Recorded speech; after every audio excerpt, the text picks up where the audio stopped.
So for our next talk, we have with us Kim Goodwin.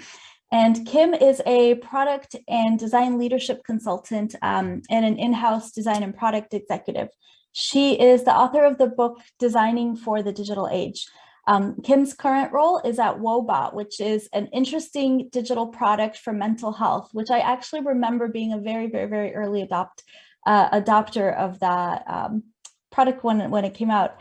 Her talk today will be a little bit different from what's on the schedule. It will be about decision systems and how to get whole organizations making consistently more human-centered choices. So I will welcome Kim to the stage. Hello, and thanks for having me. And thanks to everybody who is spending part of their afternoon or evening with me. Appreciate it. I will jump right in, and sorry for the last minute talk change. They're a bit of a laptop disaster, but I think that this is equally relevant to what we're all doing.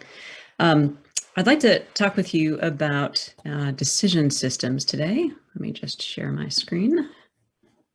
Let's talk about decision systems and what we mean by that. So in UX design, I've noticed over the last few years that everybody's talking about design systems, and they've been the new hotness for a while. Everybody wants to talk about them at the conferences, and people are writing books about them, and lots of people are building design systems teams. And this makes a lot of sense, right? Something like 2/3 or more than 2/3 of enterprise teams had a design system, or they were building a team to do it. Back in 2017. So by now, we're way ahead of that. And probably most of you in larger organizations at least have these, and even some smaller teams have started building them.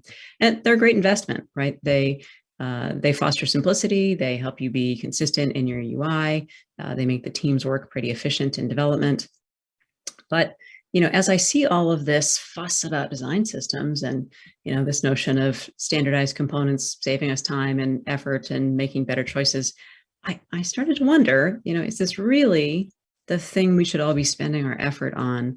And certainly, some service design arenas don't benefit as much from them as product design does. But really, is this the best investment of our time? When we think about, as designers, wanting to have the most impact, right? If we're focused on outcomes rather than output, are we really making the best investment of our time by putting, 2 and 3 and 4 people on a design systems team? So if you think about a lot of what we hear about product and service choices these days, right? What has more impact? Facebook's design system or their decision to target ads in particular ways that might, target populations badly, or might exclude people from job listings, or, builds in bias into that algorithm? What has more impact at Google? Is it their design system, or is it the fact that they label photos of Black people as gorillas, right? And they haven't taken the time to train their AI properly? Is that more impactful? What has more impact in a customer service setting, like in United Airlines in the US? I'm sure everybody saw this video a few years back of them dragging a kicking and screaming passenger off the plane because they persistently overbook their planes. And so what has more impact on the ultimate user experience? Their design system, which they've actually invested pretty heavily in, or this ongoing sort of decision-making and employees' response to these situations that they're set up to deal with. So the design systems that we talk about most of the time are really pretty surface focused, right? They're focused on user interface. But when you think about the whole of the user experience, as we know in service design, there's a lot of different pieces that come together to create that, right? There's corporate goals, there's governance, there's what the legal team writes in the terms of service, there's the pricing approach, the revenue model, there's how we deal with security and privacy, there's the technology stack and what comes with that, there's who we hire and how we train them and how we review their performance and reward them. What behavior are we creating incentives for? And of course, there's the machine learning and what do we build into our algorithms? And all of that is coming together to create that user experience. And a design system really is not dealing with the massive part of the iceberg that's under the water. And of course, that's where we're going to run into problems. So the way I've started thinking about this is, can we in both product and service design, but especially in multi-channel, omni-channel settings, can we think about a decision system to support better work and more effective work across the organization. Because as designers, we're never going to be there for most of these decisions, right? We make a fairly small set of the decisions. And even when we're working really collaboratively, there's still going to be a bunch of decisions made outside of that small working group. So how do we create an environment where the lawyers, the purchasing people, the frontline customer service employees, where all of those folks are making choices that will lead to a better user experience? How do we create that environment in a systematic way and approach that as a system design problem? So this is by no means a complete proposal, but these are some of the components that I think are really essential in a decision system. First, sort of the foundation of that system needs to be human-centered values, right? Because values are really the drivers of our decisions. What we value is going to tend to influence our choices very strongly. And then we need some enforceable ethical standards. I don't think these are unique to any particular organization. I think these are things that we as a society or as a profession or a loose collection of professions, I guess you'd call us, we need some enforceable ethical standards, right? If you're a physician and you're asked to do certain things, you know that your entire profession stands behind you when you say, no, doctors don't do those things, because there's a widely understood standard there. We don't really have that in the design world as a foundation to fall back on. Within an organization, we need an agreement on what in our context is good design. What is a good experience? What are the principles that we're going to follow to create that experience we want? And we need diverse teams inside of those organizations to make sure that we are getting diverse input and that we're making those decisions in a way that minimizes harm and maximizes benefit to everybody. On top of that, we start to stack things like our processes, some team-specific principles, our metrics and how we measure, the stories we tell in our teams and our training, the way that we train employees, the component libraries we use. And, I'm definitely missing some bricks in this little system, but these are some of the big components that I tend to think about when I work with an organization to try to influence their decision-making over the long term. So let's break down each of these components. Human-centered values. Human-centered, not user-centered, tends to be the terminology I use. We can debate terms all day, but I think the profession largely has come to understand that we're not just affecting the people who sit right in front of our product and use it, right? The choices we make have ripple effects beyond the person who's sitting in front of a product or the person who's taking part in a service, right? It has effects on the employees, it has effects on the environment, it has effects on other people who don't engage in that service. And so we have to make sure that we are creating benefit to, to our users, but also to other people. Now, how we think about what that benefit looks like is a good question. One tool that I think is probably familiar to most of you is Maslow's hierarchy of needs. I'm sure you've probably seen this, right? The idea that all of us at some level have physiological needs for things like air and water and food. We need safety and shelter. We need to make sure that we're warm and dry. We need love and belonging. We need esteem, both self-esteem and the esteem of other people, in order to achieve self-actualization, right? Being our best selves, achieving our full potential. Now, Maslow's model gets critiqued in a number of dimensions, rightfully so. One is that it's not really as hierarchical as it looks. In general, other researchers have demonstrated that, okay, physiological needs do tend to take precedence, but the rest of it, honestly, there's not a super clear hierarchy. That's okay. All of these needs are still valid. They do still exist. The other critique Maslow tends to get that I think is very interesting from our point of view as designers is really that this is a very Western and individualistic view of things. And in fact, there are some Native American scholars who have critiqued Maslow's work because actually in many ways he was inspired by some philosophy of the Blackfeet Native Americans in the US. And their philosophy really is much more communal, right? The idea is that self-actualized individuals are not the ultimate goal, but we need individual actualization in order to achieve community actualization, right? To be the best collective and to sustain a culture and a way of life. We do need individuals actualized, but that's not the end goal. So I find this interesting as a designer because we tend to focus a lot on our individual users and not so much on that systemic impact. So if we think of that as our goal in being human-centered is to move some people closer to that self-actualization so that our communities can be self-actualized. What that means is we can't move other people away from self-actualizing, right? So we can't do harm in other dimensions. And so I think this is how we start to make those human-centered choices. So if you think about home automation as a technology, for example, there's tremendous potential here for self-actualization in, say, people with mobility issues, right? Because you can, you suddenly have a degree of independence that you didn't before this technology existed. So on the surface, that seems great. But then we have to look at where's the potential for harm. And so it turns out humans are uniquely good at being horrible to each other, right? Anytime we invent a new technology, somebody is going to come up with a way to use it to do harm. And it turns out that home automation is ripe for domestic abusers to take advantage of, right? So people do things like mess with the lights and the temperature and the sound and start to interfere with people's sense of safety, their ability to sleep. And so this is a real harm.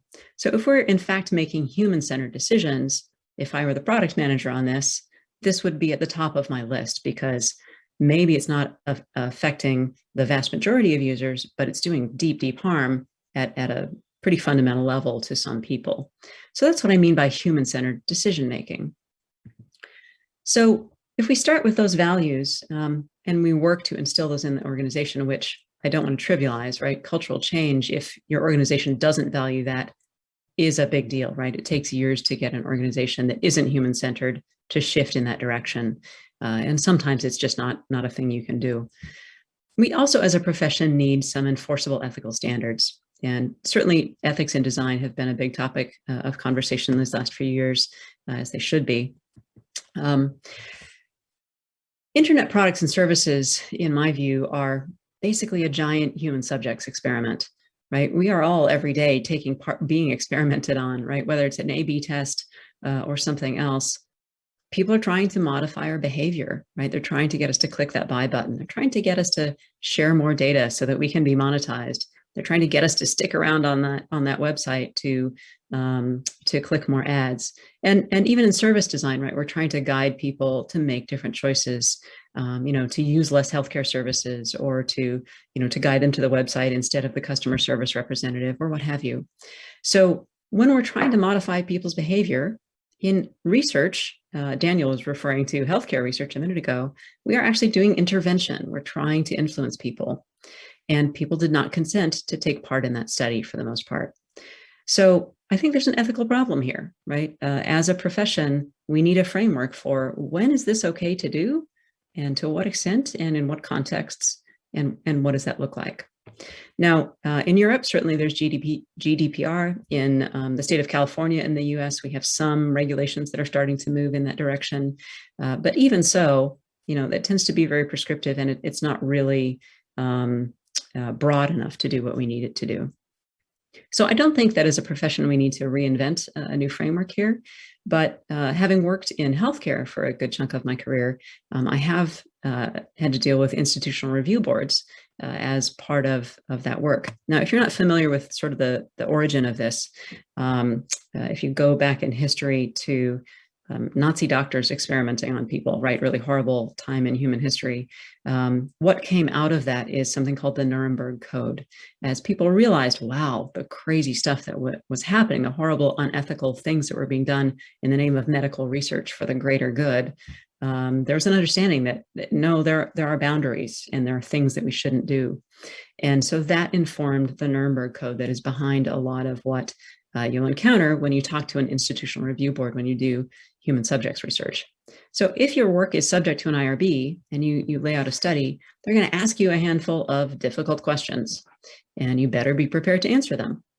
The first thing they're going to ask about is it actually of benefit to the individual person or to society? In our case, this would be our users or customers, right?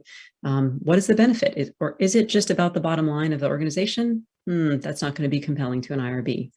Is the way you're going about this the only way, right? In other words, if you're trying to achieve a certain goal, are there alternatives to it that might do less harm? Is the risk to your users, your customers, your participants proportional to the benefit to them? And what kinds of harm are possible, and how are you going to mitigate those and minimize them? And how are you going to respond if those kinds of harm happened? You have to have a plan for responding to those things. You don't just get to say, oops, we did harm, now let's figure out what to do. You have to anticipate as many types of harm as possible. Otherwise, that IRB is going to send you back to the drawing board. Now, I'm not saying that we necessarily have to set up a formal IRB structure, although I think some companies probably need that. But imagine if our work actually were subject to this. What would be our answers to some of these questions, right? If you're Uber and you want to do something that manipulates the behavior of drivers in a certain way that happens to be better for the bottom line, well, an IRB would ask us, is that of benefit to the drivers? Is that of benefit to the passengers? Is anyone harmed in this? And so if it's just beneficial to Uber's bottom line, an IRB would not be too impressed by that, right? And so how do we come up with things that will be mutually beneficial? Now, the key principle in all of this, of course, is consent. Is consent truly voluntary, right? That means it has to be informed, not just they clicked the button and they never read all that tiny text that we'd rather they didn't read. It can't be coerced, right? It can't be, you must consent to this to use this essential service that everyone absolutely needs. And consent has to be withdrawn at any time. We have to make it possible for people to extract their participation, stop their participation, not share their data with us at any time. So is consent informed and voluntary, not just in our products and services, but in the way that we do our work?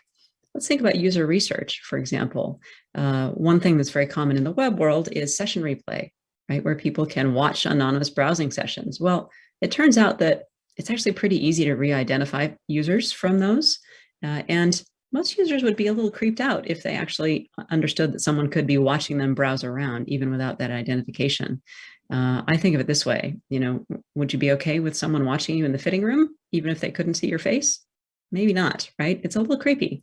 And so we need to think about our own methods. When we're doing user research, what is the potential for harm there? And is participant consent informed? Is it of benefit to our research participants, or is our work just extractive? So I think this is a really useful guiding framework that we can use in a lot of contexts. Beyond that ethical framework, which I think honestly applies to all of us in our contexts, each organization really can benefit from a set of pretty specific design principles. What in our context is good design, right? What accomplishes our goal as an organization while also accomplishing the goals of our users? And these, I find, tend to exist on two levels. One is sort of broad ones that span across the different functions in an organization, and the others are much more specific to the team. And I'll talk about that why. So having worked in healthcare a lot, I've encountered, I don't know how many organizations that say, well, one of our design principles is to put patients first. Sounds good, right? What does that mean? What does it mean to put patients first? Everybody will have totally different opinions about this. So the first thing you want to do is say, let's make our principles more specific and actionable. So what does patients first mean? Well, if you go ask patients what a good experience is in healthcare, one of the things they will tell you is, I feel in control of what's going on. Because especially if you're sick, oh man, does life feel out of control, right? And you're in the hands of all of these faceless medical people who aren't even communicating very well with you, and nothing feels like you have a choice. So good healthcare makes patients feel in control. So that's a great starting point. But what happens is when you have even a principle that's specific like that, it's still a little too broad. Now, if you do any reading on the literature of organizational change, one of the really interesting phenomenon there is CEOs will say, we need to change in this way, and then get frustrated because teams don't know how to translate that into action. The evidence says that when you're trying to make change in an organization, people need guidance, usually from their direct manager, or at most their manager's manager, in order to understand what behavior change is required of them in order to enact these new goals. And the reason for that is because only their immediate manager understands the specifics of what they're doing enough to make that relatable. And so when we think about design principles that are very big and highfalutin across an organization, well, if you're on the facilities team, do you understand what that means? If you're in accounting or HR or design, do you know what that means for your day-to-day work? And most people don't. So it also really helps to take those principles and make them very team specific. So if you're saying our organizational principle is to help patients feel in control, well, what does that mean to each team? Well, maybe the way you enact that principle in making appointments is that you always offer patients choices of appointments, right? And it's not just the first available, but you give them options. Maybe if you're trying to train the medical staff, what you're doing is you're saying, ask patients about their treatment goals, right? Before you start to offer choices. Maybe if you're focused on the facilities team, the design principles there is about how you set up the space, right? Making sure that patients and providers feel like peers rather than recreating that power differential that exists. So you want to help people translate your big, ambitious principles into something that feels a little bit closer to their work. And that tends to work a lot better. Of course, our methods and processes are part of this overall system, and our diverse teams have to be part of this as well. So you can't just have all the great process and principles, fill it full of people with one type of life experience and assume that they're going to get it right. So Amazon, for example, had an AI recruiting tool that they were using for a while. This hit the news some time ago. And what happened was it was replicating bias and magnifying bias because there was already a leaning toward a certain type of experience. There was already a leaning toward men, and it started to actually make their ratios worse because it was learning from the past behavior. Google, some time ago, did something that was well-intended. You can see where it came from. On the walking directions, they started to add this little calorie counter because they were trying to encourage people to do more walking, healthy activity. And so they started to say, here's how many calories you would burn on this walk. And that's, 3 mini cupcakes. But it turns out that if you're someone who is struggling with certain kinds of eating disorders, that's not a great thing to have shoved in your face all the time. And so there's harm there. And they pulled that feature. So what happens is organizations will come up with these kinds of decisions. They'll put them out in the world. They'll see the negative impact. They'll get bad press. And then they'll go, oops, sorry. We couldn't have predicted that happening. To which I say, no, you could have predicted that, right? A lot of the harms that we see put out in the world absolutely were predictable if you cared enough to understand the potential consequences of the work. If you built that into your process, if you had the right people in your user research, if you had the right people in your team and listened to what they were saying about potential harms, a lot of that really could be prevented. Now, there are some organizations that are doing neat stuff around anticipating potential harms. If you haven't seen it, Everyone has kind of a neat tool called consequence scanning that is kind of a great set of prompts about imagining types of potential harm that your work might do. Now, the challenge that I see with tools like this, though, is what happens if you have a pretty homogeneous team of, Western educated, white, reasonably well-off people sitting in a room trying to imagine harm, is they're going to feel like they did the work and they're going to say, yay, we're preventing harm, and it's not going to work because they don't have all the right perspectives, right?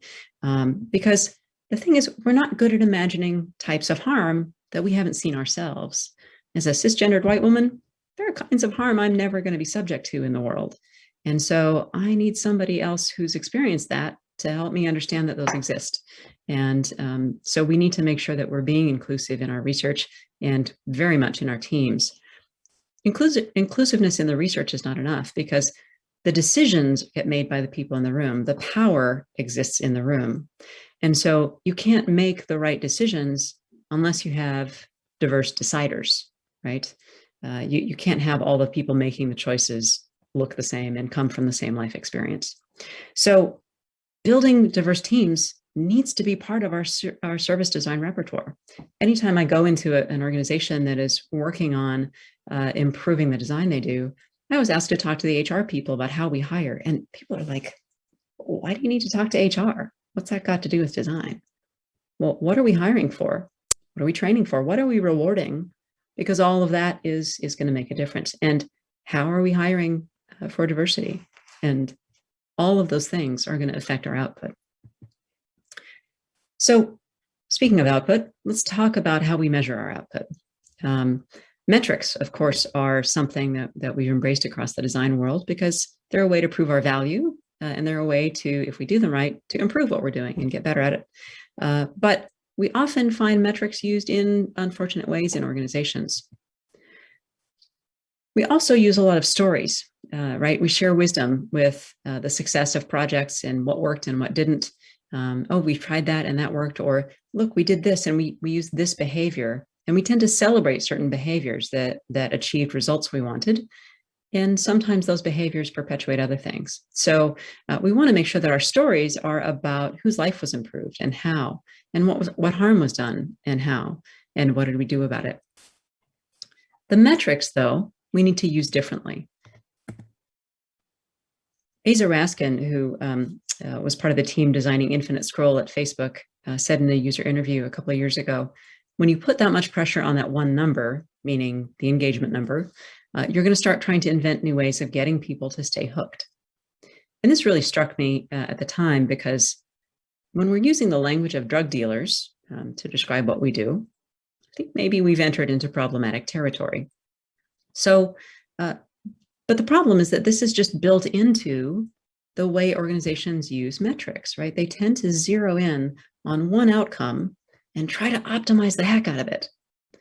But in real life, you and I don't really make decisions that way, do we, right? We actually balance different outcomes. You might think, okay, well, fitness is a great metric. I want to maximize my fitness.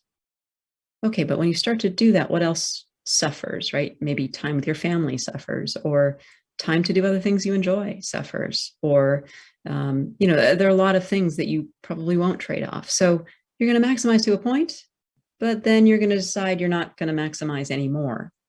And we don't tend to use metrics that way in organizations. So what I always try to encourage my teams to do is to measure at least two things, right? The goal that you want to achieve and the values that you won't sacrifice to get it. And in many ways, that the things that we want to measure against that business metric are what our users want to achieve. And sometimes those are qualitative things, right? How do they want to feel about an experience? What outcome do they want? And so we have to find a way to measure those things. Now, picking on Facebook again, they say that their aim is to bring the world closer together. And they measure the heck out of engagement, which doesn't tell them really whether they're bringing the world closer together. The thing is, with these values metrics, you actually have to ask users about them. But the only question that Facebook ever asks me? Facebook says, hey, Kim, do you believe Facebook cares about you? And every time I see this question, I just think, that is a creepy, needy question to ask me. It's about you. It's not about me. And no, I don't think Facebook cares about me. If you really want to understand if you're achieving this goal that you're claiming, well, you could instead ask, after you use Facebook, do you feel more connected to other people, or do you feel more alienated? That starts to tell us a little bit more about how we should be designing, right? That starts to help us understand the impact. So do you feel valued by people who aren't like you? That starts to tell us if our content mediation is working. So until we figure out ways to measure these things that we value, we're going to overvalue the stuff that we measure. This is a thing that I deal with in healthcare contexts a lot. Marina mentioned that I'm at Wobot, which is a mental health app. And we look at things like, do people believe that the bot understands their goals and is working toward them? Do they think that the bot has their best interests in mind?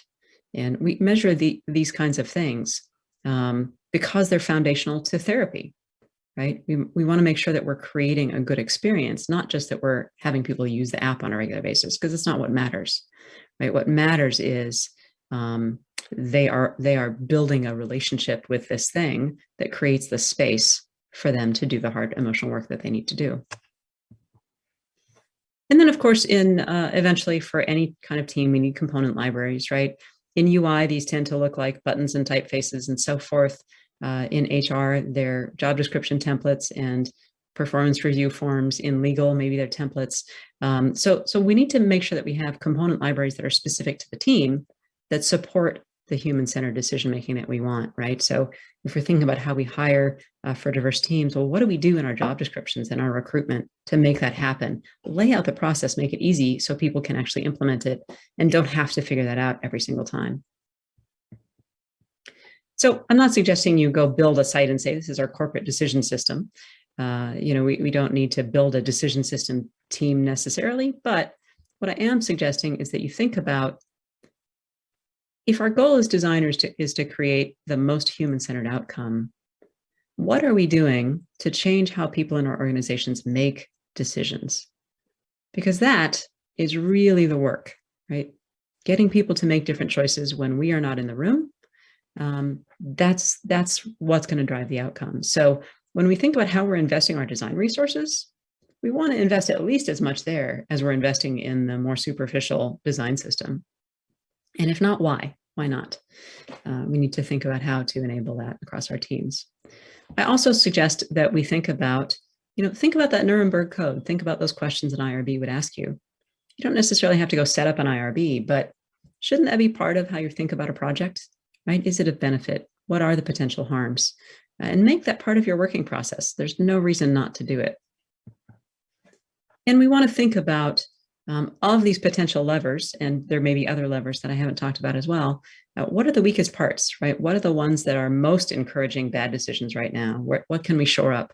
And start your efforts there. And it's going to take time, right? Building out a great decision system is culture change. It's a multi-year effort. Eventually it needs senior buy-in, because you can't really build the whole system unless you have the executives with the values to stand up for that. But you can start to shore up that system in different ways and think about it as a systematic problem, because I think as designers, that's what we're good at. We're good at approaching things as systems and problems and designing for it. So I think that's how we do better design at scale. So thanks for listening, and happy to see what if any questions anyone has. That's where to find me. Kim, thank you so much for this. This is such a wonderful talk. I think I don't know if you're in Brella, but the chat on Brella side from the attendees is absolutely blowing up. So what strikes me about all of this, I was kind of smiling and nodding emphatically the whole time. What strikes me about all of this is kind of this idea of getting people to care. And I always kind of describe like my first the first time I kind of like thought about design was not in school, not in any formal place, but my grandmother, who is this elderly Soviet era Armenian lady who speaks like 6 words of English. And one time she said to me, like, this is good design. She had called something out as design. It was an object. And I asked her, what is the opposite of good design?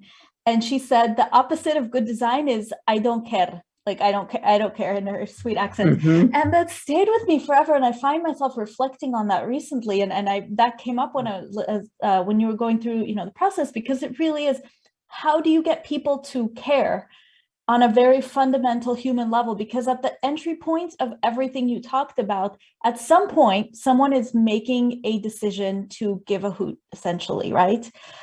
So I want to pose that kind of as an open-ended question, as a question. How do you get in at that point of getting people to care on that human level? And that's the hardest question I think that we deal with, right? So I do a lot of work with organizations on culture change, and culture at its heart is about values, right? And I will say that if you want to achieve great outcomes, if you want to compare a company that has the world's most skilled designers, but the senior executives don't care, versus a company where caring is built in and they don't have any design skill whatsoever, I'll tell you which one is going to be more successful at delivering great experiences over time, right? It's much easier to take that company that cares and skill them up than to shift the values. When it comes to caring, I think that the first thing you have to do is figure out who in the organization does care, right? And make sure that you're empowering them and finding ways for their caring to matter. I think when you have an organization that doesn't care at the top, when the senior management doesn't care, not to be depressing about it, but until those senior managers either have their minds fundamentally changed or leave, you're only going to get so far in that organization, right? Without naming certain billionaires, if they just don't value human outcomes, that their whole company isn't going to ever change. Yeah. But, the way you get people to care at the detailed level, I think, is by just showing them what reality looks like. User research is a fantastic tool for this, getting people to join you on user interviews and, watch usability tests and those kinds of things. Super powerful, right? When people see the real impact of their work, nothing galvanizes a team like that. Yeah. Thinking about unintended consequences, how does one navigate the space of these tough and wicked problems when it's not clear what the consequences are? Yeah. Well, again, I think this goes back to inclusive teams and research, right? I think that look, one of the hardest things about user research is we don't always know what we don't know, right? When we go out and start talking with people and observing how they work or how they live their lives, we don't always know the right questions to ask. And so making sure that we have not just inclusion in data collection, but inclusion in who's planning the research and figure out what we need to look for, and getting a diverse team in there. There just isn't a substitute for that. Not to say that some problems won't always be hard, right? That there are some things that are very difficult to move because society at large has all these huge forces, right? I mean, as designers, we're not going to suddenly fix poverty and racism and other horrible things in the world. What we can do is look for where are we potentially reinforcing those effects in our work, and how can we not do that? Yeah, sorry, I wish I had a better answer for that one. No, I mean, I think they're all points of inquiry, yeah. Right? I think it's all just contributing to the dialogue. And I will just say, recognizing our own limitations, right? And recognizing that there are some things that maybe we shouldn't be leading the work on, right? When I think about, I know some American or European designers who think, well, I'm going to parachute into Africa and solve what's there. Well, let's recognize that there is skill and knowledge there, and not be, imperialist and colonialist about that kind of stuff, and making sure that we respect expertise that exists elsewhere in the world, right? So one of the ways in which I think we don't pay attention is even what do we think of as expertise, right? As designers, we have a particular kind of expertise that is about solving problems, but there's other people in that process who have expertise in their jobs or in their lived experience that maybe doesn't come from books or doesn't come from training in certain methods. And we need to value that at least as much as our own. Yeah. Have you got any examples that you can share about what it looks like to implement a decision system like this? Maybe were there any like before and after, kind of seeing the change and the impact? Yeah, so the places that I have done this, whether in-house or as a consultant, I think it's a multi-year effort, right? And so what you have to do is you have to make sure that you're working on multiple levels at the same time. And that tends to be both bottom up and top down at the same time. So you think about how to start empowering the tools, the teams on the ground in their day-to-day decisions. And you start with things that are easy to do, like, can we develop collaboratively a set of design principles that's grounded in user research, right? So that we're really using that user input to figure out what do we not do so well and what do we need to shape the behavior there. At the same time, we need to work from the top down, and we need to think about, how can we design our communication and our involvement at the executive level to nudge those people. And there's almost a communication campaign that's specific to the executives. For example, I had one client I was working with who was really trying to get their CEO involved in being an advocate for design, and they just couldn't get his attention. And they realized they kept inviting him to meetings that he didn't have time to attend. And yet they learned that he was a big fan of just random YouTube videos. He just enjoyed short video clips, and he passed them around to people all the time. So they started to put their work into short video clips and sending him those. And he loved it. And he started passing them around and saying, look at this great stuff, and sort of pushing that out into the rest of the management team. So, with your key stakeholders, you have to design communication very specifically. So it's really about looking at what are the levers I can pull and which lever is going to be most advantageous right now, and really designing the way we work as carefully as we design our end products and services. Mm-hmm. Takes a lot of effort, though. Takes energy. It's not for the faint of And heart. patience, as one of my clients says, it pays to approach life as a vampire and just assume that you have all the time in the world. Assume you're immortal, you're undead. And that's going to be frustrating sometimes because it won't move as fast as you want it to. Yeah. I think that too challenges a lot of the narratives that we're used to in terms of speed and For sure. and impact. So we've got a bunch of great questions. I'm trying to process quickly and translate. Do you have a suggestion on how to, so you had mentioned that diverse teams are the core of a lot of this work. Do you have any suggestions on how to address management team about the urgency of this need? Yeah, it's a hard one because I think if the management team doesn't already value it, you have a lot of persuasion to do. I think there's a bunch of evidence out there, for example, around how diverse teams make better decisions. And, if you have evidence in your own organization as far as a decision that maybe would have been made a little differently had you had a better a broader team involved, and you could start to point to the cost of that. Of course, we all hope people believe in this just because it's the right thing to do, but that sometimes isn't the case. And so you have to find ways to show how it's in the best interest of the organization, right? And just painting pictures about globalization and all of those things. The other thing I will say is part of why this stuff takes patience is you have to sometimes wait for what I call teachable moments, where maybe somebody isn't just open to changing an idea about something or shifting about something.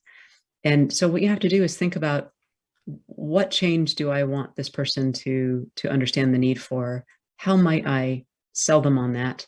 And then you wait for a moment where they're open to it. And sometimes that's a random hallway conversation.